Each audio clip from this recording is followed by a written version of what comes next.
Hello and welcome to the Rising Coaches Podcast. I'm your host, Brian Bender, and today's episode is brought to you in part by one of our favorite sponsors, Connor Sports. Connor Sports, a world leader in sports surfaces, the official floor of the Final Four in the Olympics. They do everything from high school floors and rec centers all the way up to NBA floors. Visit connorsports.com to learn more and get your new floor today. Also, if you're not already a member and are interested in joining in the largest coaching tree in basketball, visit risingcoaches.com to sign up today. You'll build genuine relationships with other coaches, have access to amazing content that will help you develop your craft, expand your network, and see job opportunities on our member site that are not available anywhere else. For more information, visit risingcoaches.com. All right, our special guest today, Brandon ESPINOSA. He's here from the head coach at Paul Quinn College. We did our best right there, Coach. Welcome to the podcast. Coach, what's going on, man? How you doing? I'm doing great. You've had tremendous success this year. You guys are undefeated in NAI play. You've played a few Division Ones and done a phenomenal job. You're in your second and a half year there, and known you for about 5-6 years since your pro skills days. Back in the days, came and watched your practice. You did a phenomenal job, and kind of built our relationship over time. But I really appreciate your time being on here and catch some of our members and some of our listeners up to speed. Give us a little bit of your path, your journey from your playing experiences all the way to being the head coach at Paul Quinn College. Yes, sir. Obviously, thank you for having me and for just shedding a light on our college. We're a small, historically Black college in Southern Dallas, so I wanted to say thank you before we got started. But for me, my journey started out in Houston. I was just a kid from Houston. Didn't know anything about college or pro sports as far as like playing it. Ended up going to a small private college in Dallas, Texas called Dallas Christian College.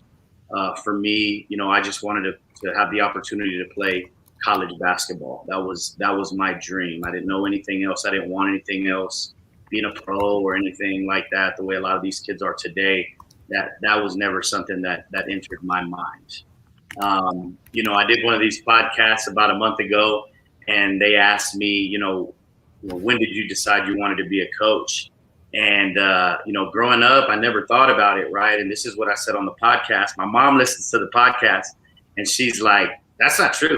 She's like, you were coaching your little brother's team at the YMCA. She's like, you were either going to be a coach or a firefighter.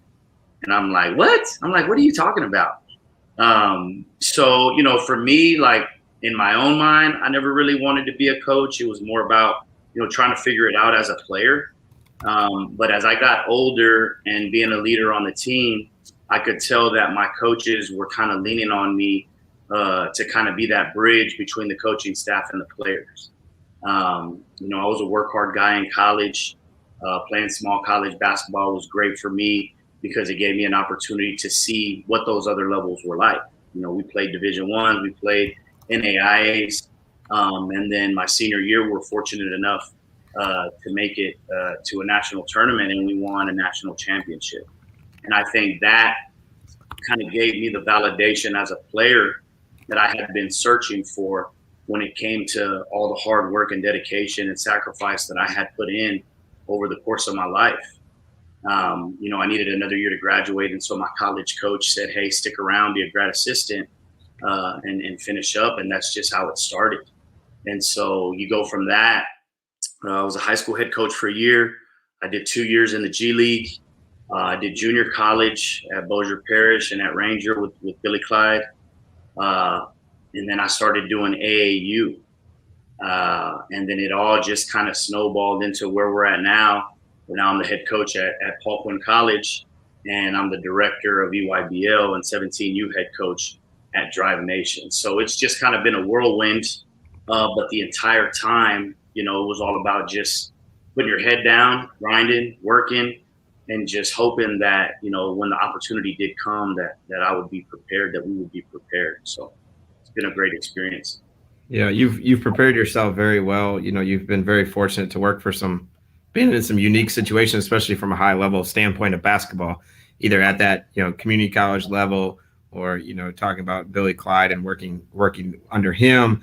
And then, NBA experience. Like, people don't understand how advanced the NBA is, even if it's in the G League or D League at the time. Like, whatever it is, it's extremely advanced, and you've been around some high-level thinkers.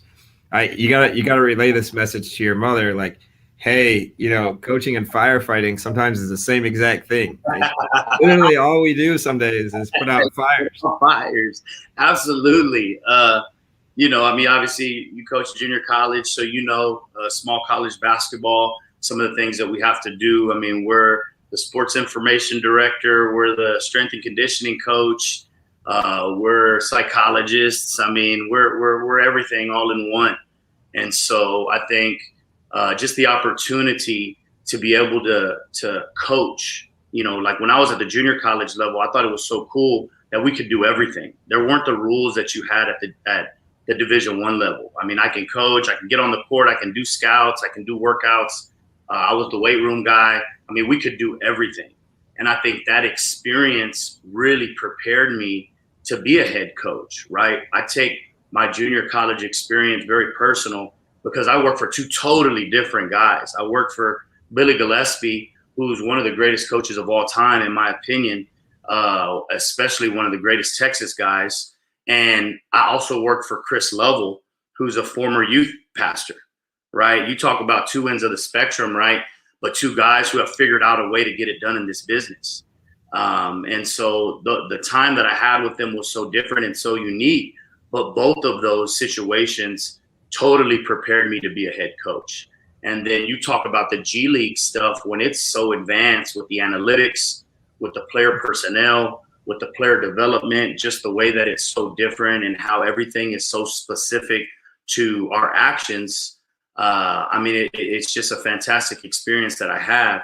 And I think, you take the good things, obviously, from some of the coaches. You take the things that you don't really like. You take the things that are kind of in the middle that you feel like you can tweak and make your own. And it kind of starts to develop, you have your own philosophies now. And for a young coach, I think that was one of the hardest things for me, is trying to figure out, how are we going to score? How are we going to guard? What type of guys am I going to recruit? And, learning from Coach Gillespie, I think in the recruiting aspect was one of the biggest things in my career. Obviously he had some amazing success at Texas A&M, and he left Texas A&M to go to Kentucky. And one of the things that he told me that's always stuck with me is he said that he thought he had to recruit a different type of player when he got to Kentucky, right? If you look at the time that Coach was at Kentucky, he recruited the same amount of NBA players as anybody else in the country, right? And that's what you think of when you think of Kentucky. But when you're in this business and this, Coach, you got to find your type of guys. And I think that's what I took from Coach. Find your type of guys no matter what level you're at, and you're going to be okay because you know how to coach those guys and you know what they're going to give you. And I think that's what we've done here at Paul Quinn that's given us this success so far this season. Is I found guys that trust and believe in what we're doing, and they're tough and they're humble and they're respectful, and you can coach them and they want to win, and that's all they care about. And I think in today's world, that's really, really, really hard to find from young people. Yeah, the high major kids are easy to spot and hard to get, but they also may have other things that go along with who they are and why they are the way that they are. And learning about, as a young coach especially, is, hey, who can my head coach and who can I coach? We think going in when we first become head coaches that we can coach anybody, because as an assistant you think that way, like, oh yeah, I'm good with this guy. But when it comes down to it, you want to have, you could maybe get away with one or two high or medium maintenance kids, but for the most part you need a lot of low maintenance kids that do everything that you ask, and just are on board with your culture and what you're trying to accomplish. And I think that's a plug too for small college and different things. Even if your head coaching experience is invaluable, whether you're at the high school level, whether you're at junior college, whether you're at NAI, whether you're at Division I, because you learn at an expedited rate of, hey, what is it that I'm looking for? How can I solve these problems? You're talking about some of the basketball aspects and, how are we going to score? What are we going to do? That's the fun part, but there's a lot of things that go into the growth of what, you've been able to accomplish both on and off the floor. And especially, from a recruiting standpoint of, you've coached some high level kids and been around some high level thinkers. And now, your behaviors have kind of caught up, and now you're seeing the success part of it. And I hope that continues for you, and wishing you nothing but the best as you guys finish your season up. You mentioned jobs, many jobs that you've had, and you joked about being kind of a social media guy or a SID type within your institution. If you Google Paul Quinn College and athletics, it's one of the coolest pages that you'll see.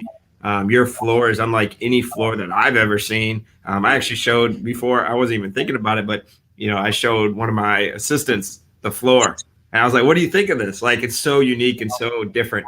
How have you found a way to be different, not just from social media? And talk a little bit about some of the graphics and things that you guys do. But how have you found a way to be unique in your own way, especially you playing those D1s, but at the level that you're at, how have you become more relevant from a national perspective? Well, I think obviously I've got a great example because my president has made our small college one of the most high profile historically Black colleges in the country, right? And so, one of the things that I always try to do is I try to watch how people, turn things into their own. And I try to do that myself. And so for me, coming in, obviously, you have to recruit the players to be good enough to win, right? But you also have to be able to make those players feel like this is the big time as well.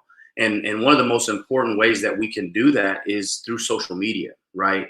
I have a previous relationship with Ryan Parker, who runs Free Key 3 Creative, right? He also designed our new basketball court, but he does all these media events, right, for grassroots. And so you see TCU or you see SMU and you see how they market their team. There's billboards all over the place in the city. It says pony up, or it says, frogs this or whatever, right? But that's not reaching young people. That's outdated to me anyway. You reach young people through social media, right? And so for our players, we want to have the same thing on our website that everybody else in the country has. We want to release things on social media that can pick up traction with our community, right? With our city.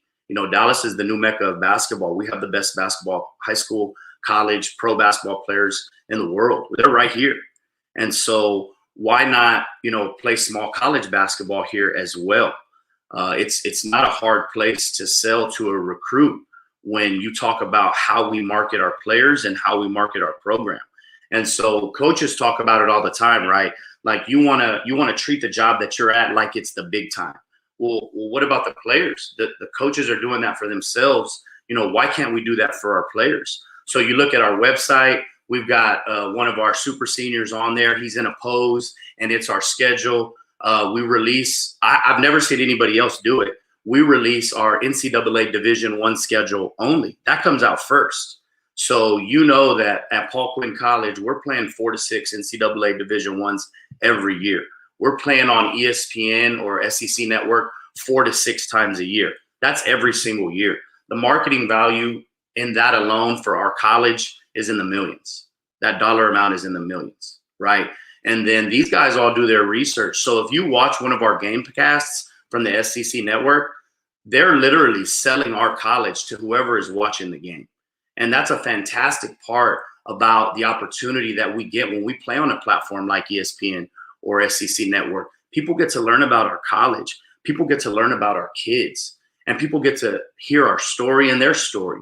And it's important. One of the first things that I do when I sit down with these people that interview me is tell them about our individual players, where they came from, what they've been through, what they're doing here now with us. Because at the end of the day, I don't have a job without these kids. And so I'm tired of seeing these narratives where the coaches are consistently pushing themselves and talking about themselves and not giving back to the players that are literally getting them to the next job. Like, it doesn't make sense to me. And then when you talk about the NCAA not letting guys transfer and play right away until this past season, to me, that's wild. That's nuts. And so I'm glad that we can have the NILs now. I'm glad that our players can use their name, image, and likeness to make money. I mean, you watch the Fab Five documentary and you see Jalen Rose talk about how he just played a game in front of 25,000 people and he didn't know how he was going to eat that night. I mean, that's crazy to me. And so for us, we want to make this the big time for our players. We want them to know and understand that we're going to push anything and everything out on them as we can. And so that way they know that this isn't a one-way street here, right? It works both ways. And I think when you do that for your players, they appreciate it, and they know that we're doing this to kind of help them through their process, right? And, you know, for us, that's what it's all about at Paul Quinn College. And for me, you know, trying to be a player's coach, there's a balance there. And I think this is one of the things that I meet the players with halfway. And I say, hey, we're going to put all this social media stuff out on you guys because you deserve it. And I know that's what they want. Yeah, that's awesome to hear you talk about it and having players' backs and, being in this business for the right reasons and understanding and having that perspective of, hey, they're people first. They may be good at basketball or whatnot, but like you got their backs and you're trying to help them utilize their platform in a way that positively benefits their future and their future long term, and utilizing your platform to do so is extremely important. Now you've been at multiple different levels. The NBA level, you've been at the NAI level, the JUCO level, but you're at a scene, in the AAU scene circle, as the top or one of the top EYBL teams every year in a place that you were talking about, in a Mecca in Texas and different things that you've done some really cool things. Talk a little bit about how the experiences of having your players at the AAU level get recruited and what you've taken from that to help you at your school and what you'll continue to do as you kind of grow in this profession. Yeah, I think, starting out with the AAU side, you kind of don't really know what you're getting into if you haven't been in it before, right? It is a really flawed space because you have adults making decisions for kids a lot of times or sometimes for the wrong reasons, right? And I think, our job, right, and what we've done at Drive Nation is we give parents and kids as much information as possible so that they can make the best decision for themselves. And so that's recruiting, that's NIL, that's information that we know about the current head coaches and assistants. That's, trying to get them to communicate with current or former players so that they can get a realistic view on what the situation is like when they get there, because everybody's going to recruit the same way. They're going to tell you what they want to hear. You're going to be this, you're going to be that, or whatever. And so for us, that's really what it's about. It's about giving them meaningful information. It's about preparing them for the next level. It's about coaching them. When you have big time players, everybody thinks that they come in and they're just ready to go, but you're coaching little details. You're coaching big details. I mean, a lot of these guys have holes in their games because they're being compared to other 16-year-olds. They're not being compared to the 21, 22, 23-year-olds that they're getting ready to be thrown into the fire with. And so, one of the things that I learned, my boss at Drive Nation is Jermaine O'Neal. And, you talk about an impressive human being, went straight from high school to the pros, was a McDonald's All-American, is a fantastic entrepreneur. He's a businessman in the community. He does this for all the right reasons. And it's wild to be able to sit down and have a conversation with him. I can just call him and he'll answer. And he's like my mentor on the business side of basketball, right?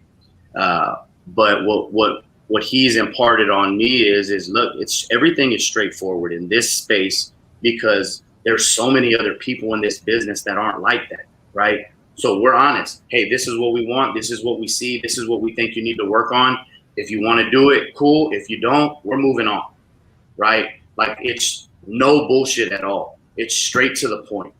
And some people appreciate that. And then other people, they've never been told the truth before. So if the first time they hear it is from you, they're probably not going to like it. And that's okay because we're not for everybody and everybody's not for us. But I think if we continue to give people the correct information, the correct data, hey, look, this is what you're ranked. This is where you're projected. This is what we've done in the past. This is what we think you need to work on, right?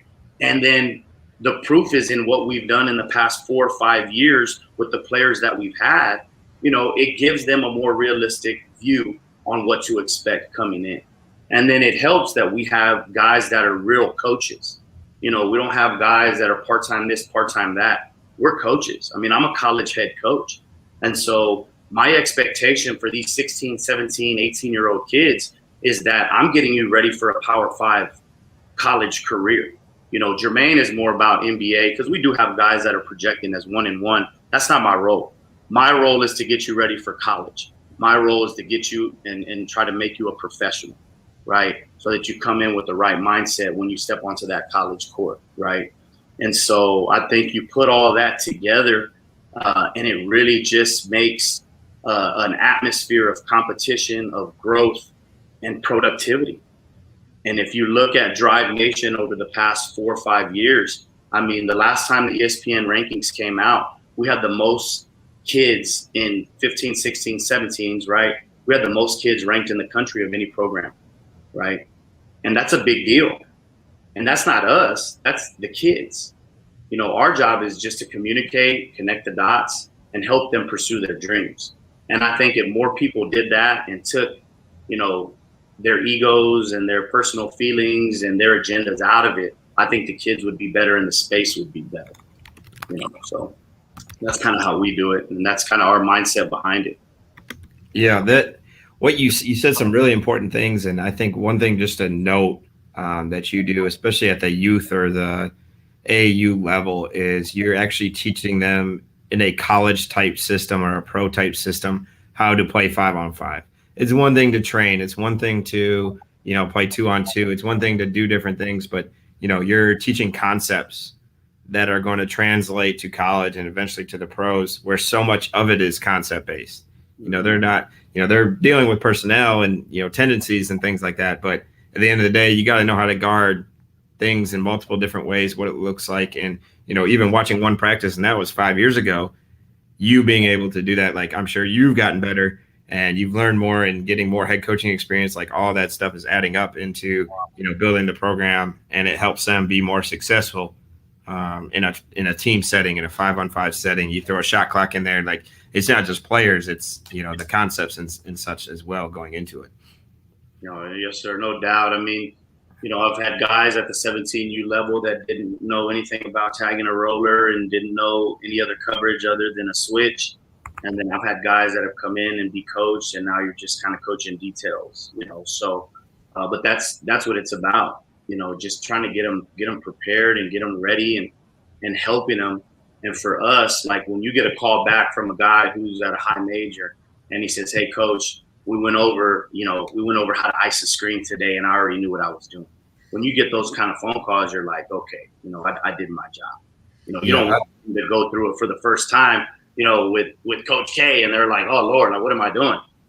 So I think that's a cool experience, and we try to build relationships, and at Drive Nation, it's not just about playing 117U summer with us or whatever. It's about a lifelong relationship, and it's not just about basketball. A lot of the times when we sit down and have dinner with Jermaine, we don't even talk about our team or our plays or anything like that. We talk about, life.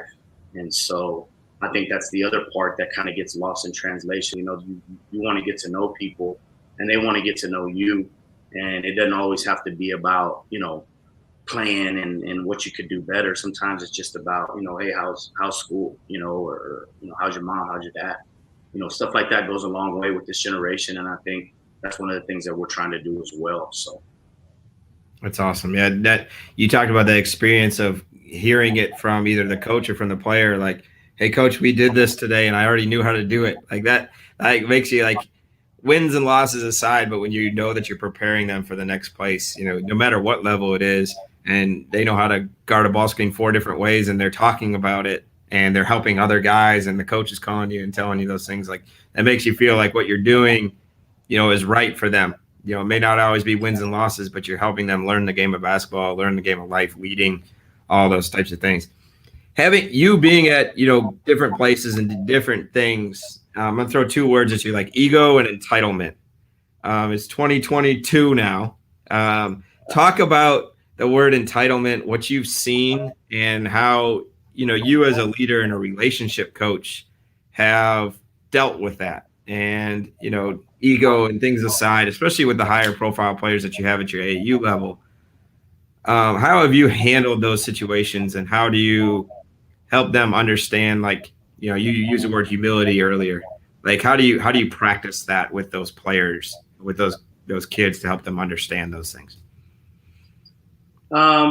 It's a little bit different between the levels as far as like Drive Nation and Paul Quinn, but I think you have some of the same, basically the recipe is the same. I think for me, what works for me is I'm transparent. I'm honest with my players. I tell them about everything that's going on so that they're informed, whether it's with administration, whether it's with travel, whether it's like they're informed, they're in the loop, they know exactly what's going on, right? At Paul Quinn, it's almost like it's a second chance place. And so you have guys that have kind of been through the system before, and they know that they just want to play college basketball, right? And even though that is there, there's still ego, there's still entitlement because we're men, right? And that's one thing that I talk to them about all the time is, look, we're men, we have an ego. A lot of times our kids that we coach at Paul Quinn, and I call them kids, but they're young men, when they go home, there is no accountability, right? They're the man of the house. And so you're having to bridge that gap with somebody who, when they go home, they do whatever they want, right? They work, they take online classes over COVID. They're doing whatever they want to help support their family or whatever they have to, right? And so I think the best thing that I can do for my Paul Quinn guys is to be an example of what it's like to be a good man, right? I'm a man of faith, so I share my faith with them, but I don't force it down their throat, right?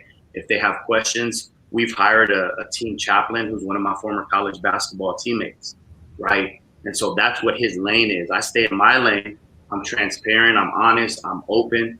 But if they want to talk about their faith, they can go straight to our team chaplain, right? My brother is my assistant. And so when you talk about a family, we're a family at Paul Quinn College. My brother's going to be my assistant this year at Drive Nation on our 17s. He's moved up from 8th to 9th to 10th. And he's followed this group that's on paper one of the best teams in the country. So they get to see an example, right? I mean, you have a wife, you have kids.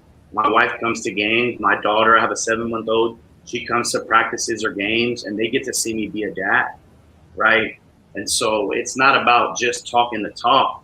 It's about showing them every day that, hey, look, this is who I am. And I tell them all the time, look, man, I make mistakes. I'm not perfect. I make mistakes with you guys. I make mistakes at home. I make mistakes in my relationships. But I'm always going to be honest. And I think when your players see that, I think it really affects them in a way that allows them to open themselves up to being the same way with you, with their teammates, and most importantly with themselves, right? And so that's kind of what's really worked for me at Paul Quinn, because I'm with those guys every day.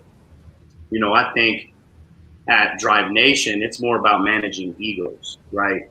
Because these guys have never made a mistake before, right? And what I mean by that is they haven't been to 1D1 and then transferred and then had to go JUCO and then come back. Like they've never been through that. And so telling them that there's pitfalls waiting for them if they don't clean this up or do a better job of this or body language or whatever, it's almost like they don't understand. And then they're playing high school basketball and they're able to do those things and they totally dominate their competition, right? And you're trying to prepare them for EYBL because, in my opinion, playing a season of EYBL is like playing a season of college basketball. I mean, it is brutal. You are playing the best players in the country, future NBA players, every single game. And you don't have all the time that you need to prepare. And that's one of the hardest parts for me as a head coach is I don't have time to give them a 10-page scouting report. I mean, we've got to cut it down to 1 page. And they've got to try to retain any information that they can when it comes to actions and when it comes to how we're going to guard our coverages. And then you're having to manage egos because we've got 3 or 4 5-stars. I mean, we've got 2 or 3 4-stars. We've got 1 or 2 3-stars, right? And so you're having to manage those egos. And so it's just a little bit different.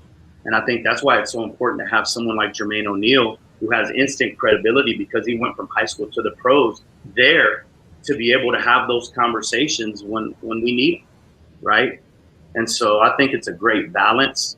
But I think the most important part for me, what's worked for me, has just been being transparent, being honest, working as hard as I possibly can. And then, obviously just being there for those guys, whether it's Paul Quinn or Drive Nation, and just being genuine and being honest. And I think parents and I think players really appreciate when they know that Coach B ain't going to ask you for nothing. I don't want anything from you. All I want is to help you get to your next place. And I think they understand that that's what I feel like my role is in their life. And if they ever need anything, I tell all my players the same thing. I don't care if I'm with AT&T, T-Mobile, it don't matter. My cell phone number is never going to change. And I'll always be here for you the rest of my life. And I think the more that we humanize ourselves and we humanize our players and we get away from the drill sergeant, do as I say, not as I do mentality as coaches, I think the more that we connect with this generation, and I think the more you get out of it. Because I know for a fact that I love my players, right? And I know for a fact that they love me, and I think they feel the same way. There's no question about it. And so I think that goes a long way with what we're trying to do at both places. Yeah, it's just special to hear, and it's good to hear. And we should rewind it back and listen to it again. Take some more notes on that, whoever's listening. But you hit some really cool things within your statements there, and to kind of build upon it. Your trust and transparency starts with your relationship with them, because they know that you care about their future, and their future is nothing to gamble with. And I tell my kids at my level, JUCO's not the point. You're telling your kids, AU is not the point. It's not about this and that. It's about building the foundation and the habits and the process of getting you to where you want to be. And I think that's just it's refreshing to hear. I think hats off to you. And I think that's just it's good to hear it again. We get caught up in a lot of different things, and our business is sometimes rotten. And to know that people are doing things the right way, whether they're recognized or being told they are or not, like, it's refreshing to hear. And good job. Give you a pat on the back there every once in a while and things like that. Appreciate it, Coach. Man. Yeah. So anyway, so moving forward, like that leadership part is so important too. Like the servant leadership, modeling the way, like you talked about, being a family man, all that stuff. Showing them what it looks like is as important, if not more important, than anything else that we do. Show them how to handle adversity. Show them, share with them what's going on in your life so they understand what you're going through, so they can kind of relate to what you're going through. And I was asking them, what's going on with you? How are you feeling? Is everything okay? How can I help you? Those types of things are really important. What am I not paying attention to that I should be? Type questions. Like those things are really important. You very, very well polished answers and different things. And I think that comes with time. What lessons do you feel like you have learned that have taken you the longest? So like what lessons have taken you the longest to learn that maybe you didn't believe, or you didn't really fully invest in, or that you didn't fully like on board with, that you now believe in more than ever? Is there anything that comes to mind with that? Yeah. I think one of the things that I've really learned, and I've really tried to put it to practice this season, even in my personal life, is you've got to allow people to make their mistakes, right? You've got to allow your players to make their mistakes. And as a coach, it can't make me make a mistake, because I don't want them to make a mistake, if that makes sense. And so, we have a huge mental health initiative going on in the world, going on our campus. One of the things that we do is we make our players go see the counselors 3 times a semester, right? And like I said with you, I'm very open and honest with my players about everything that I've been through. If they have a question, I answer them honestly. And I try to relay to these guys that it's okay to not be okay. And I think a lot of times, what we do is we have this expectation for our players that it doesn't allow them to make those mistakes and really be vulnerable, whether it's in practice or in a meeting or whatever. And sometimes we have to take a step back and try to figure out why these guys are making those mistakes. And so I think that's one of the things that I've really tried to put to practice. You know, when a guy is making mistakes that are uncharacteristic, not to immediately just jump on him in the practice, get on his ass, talk to him about it, have an assistant clean it up, and then immediately pull him after practice is over. And now it's not coach and player. Now it's man to man. Like, hey, bro, are you okay? Like, what's going on? And I think that's been really hard because it's like you don't want him to make those mistakes. I don't want him to be in crisis mode. I don't want him to be so down on himself when I know it has nothing to do with basketball, if that makes sense. And like I was talking about earlier, a lot of these guys, they go home and they're the man of the house wherever they're at. You know, they're the one that people call when somebody needs something in their family. And that's an unbelievable pressure to bear when you're not necessarily ready yourself, right? We know that as men, but to have to teach it to a young man who's still in college trying to figure it out is even harder. And so, you know, it's one thing to talk about mental health and say, yeah, we're all for it and blah, blah, blah. But it's another thing to practice it with your players when they are going through something. And I think that's one thing that I'm doing that's really helped us, right? And I'm not saying all my players have mental health issues, but what I am saying is we've got to be more sensitive to them and not just be transactional as coaches, right? And I think the better that we do with that, the more that our players will be coachable to us and they'll be willing to share those. And hey, I get it. Not every player wants to tell his head coach, right? And that's why I have assistants who we talk about this every day. Hey, check on him. Hey, talk to him. Hey, do this. But I think that's one of the lessons that I really, now that I look back, I mean, I was with Nick Van Exel when we were with the Legends, and he was one of the best relationship guys I've ever seen. I mean, and when I was with him, I didn't understand. Like, he didn't want to be called coach. He wanted to be called Quick. Just call me Quick. And I'm like, being called coach, I was a young guy, but being called coach is one of the coolest things that's ever happened to me, right? Like the first time Billy Clyde Gillespie called me coach, I was like, okay, I made it. You know what I mean? But he didn't want to be called coach. He wanted to be called Quick. And the players were going to him when they had issues. And I was like, damn, that's crazy. You know, we had players that were older than me when I was in the G League. And I couldn't necessarily understand it at the time. And now that I look back, he humanized himself to the players, even though he was an NBA All-Star, even though he played with Kobe, even though he played with Shaq. He humanized himself with me. I mean, he's the Nick Van Exel, and I'm, hey, coach, you good? You need some breakfast? Like, he's asking me if I want breakfast or whatever. And I'm just like, it's crazy. But you look back, and you're like, man, I should have took that from him a long time ago.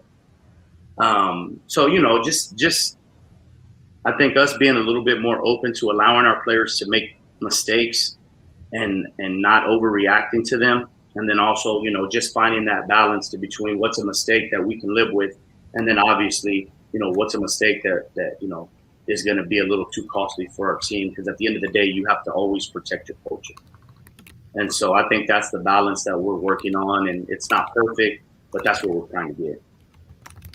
Yeah, that's something that we run into a lot at this level is, you know, where do you draw the line of what you're going to permit? What are you going to actually by permitting something, you're promoting it. Mm-hmm. You got to have your kids back. At the same time, you got to do what's best for the team.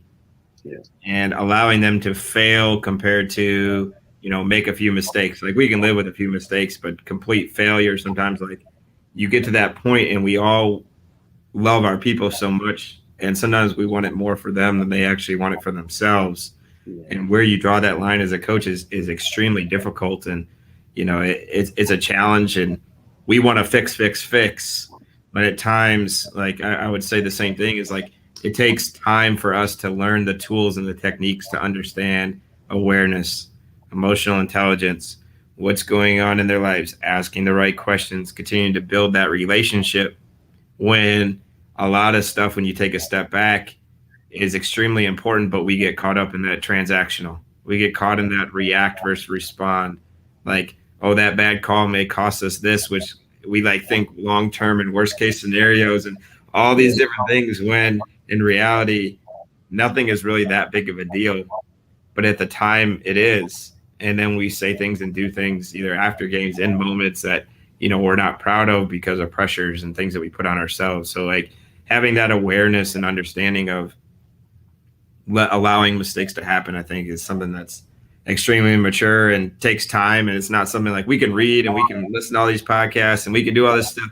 At the end of the day, you got to practice doing it for it to actually work. Like we could be the smartest person, I can know everything, but if I can't apply it and do it, it doesn't matter. I think that you made some really good points there. Is there anything on your mind that you've said some really productive things? Like, is there any questions you'd like me to ask or anything that you want me to ask that I haven't yet? No, I mean, I think, one of the things that is important to me is that, the president of our college gave me an opportunity when others wouldn't. And I think as young coaches, we have to understand that and be okay with that, right?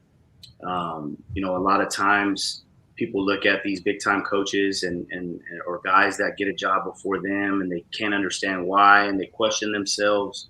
And I think the message that I have for those guys is sometimes it's just not the right spot for you. And that's okay, right? I mean, I applied for Paul Quinn College and I applied for JP2, a high school here in Dallas at the same time, and didn't get a call back from the high school. So, I mean, you put that in perspective, right? Nothing against them, nothing against me. It's just not the right fit, and that's okay. But I think when you are working the right way and like what you said, trying to work for the right reasons, and somebody sees something in you and the stars align, so to speak, the worst thing that could happen is that you're not prepared for your moment, right? And I think when you are prepared for your moment, everything just happens organically. And I think that's one of the most important messages that I can give to young coaches is stay the course, stay focused, stay locked in. I mean, I'm still a young coach, man. I'm 35. I'm still learning stuff every day. I'm calling my mentors all the time and I'm trying to stay locked in. And I think that's one of the biggest things too is find you some mentors. I call guys, I ask questions and I ask them about, hey, this kid did this, what do you think? And should I, I'm bouncing it off somebody. So I'm not just in my own head. But those are probably two of the biggest things. I mean, that's it really. Just stay locked in, stay focused, keep grinding. You never know who's watching. We say that to players all the time, but as coaches do the same thing. And then obviously find you some mentors, and it's okay to outgrow a mentor too. Find somebody who can get you ready for the next tier. But other than that, man, I'm thankful. I'm blessed. I'm thankful to be on this podcast. I'm thankful for our relationship. I'm thankful for Paul Quinn College and Drive Nation. And I'm just thankful for the opportunity to coach these kids and really pour into their lives the way my head coach and mentor poured into mine. Yeah. Being grateful for the opportunity. And you talked about it a lot. Like, it's hard in this profession not to get bitter. Like, how did this guy do that? Or how did that guy get that? And it doesn't make sense. Like, a lot of things don't make sense. Well, welcome to the real world. Like, a lot of things aren't going to make sense. And like you said, like, I think it happens organically, and you're going to attract the people or the job or the whatever opportunity it is that happens for you next. Maybe it's a long-term situation there, or you open up new doors for different people. Like, staying the course, staying with what you're doing, continue to get better. Don't get bitter. Don't get angry. It's like with our players, like, just keep working. Like, you just got to keep, we don't know when that time's going to come, but, being a part of Rising Coaches community, being a part of having that, support system, having that coaching tree, having those mentors. And you said, something you said that's really, really powerful is like, don't be afraid to outgrow some of those mentors. Because sometimes, like, you can go to a well so many times that eventually, like, you're going to hear the same things over and over again, and you need to hear it in a different way. Absolutely. And, maybe it's a book, maybe it's a video, maybe it's a conversation, maybe it's a podcast. Like, you can hear things in different ways and see things in different ways by putting yourself out there, by putting yourself in those situations where you, just like your players, putting them in situations where you're uncomfortable, where you're facing adversity and challenging yourself every day to keep growing and getting better. And I'm very similar to you, where, like, I'm extremely grateful to was a head coach at 30 years old. Like, that doesn't happen anywhere, regardless of where I live. Or never would have thought in a million years I'd be living in Mississippi coaching junior college basketball. Yeah. But I'm extremely grateful for the growth and what I've done here and what the opportunities that have presented itself, the staffs that I've helped develop and get guys to different places, the players that we've done. And, like you're in the same boat, and we're just going to keep doing it, keep impacting. And, really appreciate your time and being on here today. I'm going to ask one more question on your way out. Okay. Answer how you wish, but what is the best thing in your life that can happen to you right now? Give us like, hey, what is the best thing that can happen in your life right now? Go ahead. Oh man, it's already happened. I mean, I just had a 7-month-old daughter. She has really helped kind of put things into perspective with my life. I think she's part of the reason why I've gotten so much better as a coach is because she's made me a better human being, right? It's not about me anymore. It's about her, and my relationship with her is so unique and so different. I call her twin because she looks just like me, and my wife gets so pissed off in a joking way. But I think you see your players different now too, and I think that trying to be transparent and trying to be open and trying to be loving with them is what I want to be with my daughter. My parents are happy and healthy. My brother is my assistant. I see him every day. My wife is a coach, so I can come home and talk to her. My circle is very small, but it's really, really good. I mean, I'm talking to Dr. Sorrell one day, one of the best college presidents in the country. And then I'm talking to Jermaine O'Neal another day, which is wild. And so for me, like, it's already happened. And so, a kid from Houston, played at a small college, with no kind of direction, nobody who's done it before to kind of guide me to be in this situation. I mean, I'm living the dream every day, and that's the God honest truth.